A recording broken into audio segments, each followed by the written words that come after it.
Dulu,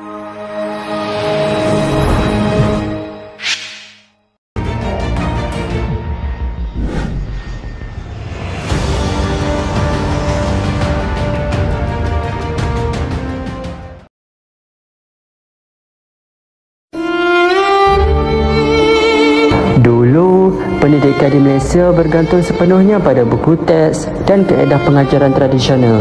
Dengan perkembangan teknologi, sistem pendidikan kita mengalami revolusi besar. Tapi, macam mana kalau sekolah kita tak ada teknologi moden? Boleh ke kita menikmati manfaat bahan digital? Mestilah boleh.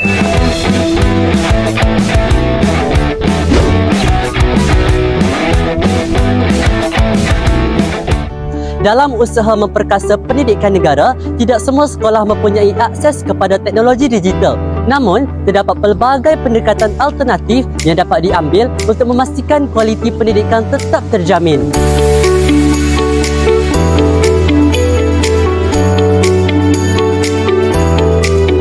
Pembelajaran kolaboratif menggalakkan pelajar bekerja dalam kumpulan, berkongsi idea dan menyelesaikan masalah bersama-sama.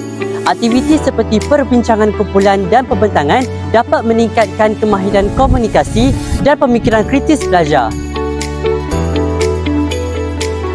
Walaupun tanpa teknologi digital, pendidikan negara dapat diperkasa melalui kreativiti, kolaborasi dan pemanfaatan sumber yang ada. Dengan komitmen semua pihak, kita mampu melahirkan generasi yang berilmu dan berdaya saing. Ada cara lain untuk guna bahan digital. Kita boleh gunakan telefon sendiri dengan cara muat turun nota dan video bila ada akses internet. Kemudian, belajar secara offline. Jika mempunyai masa terluang, kita boleh ke pusat internet komuniti untuk cetak nota atau latihan dari internet dan kongsikan dengan rakan-rakan.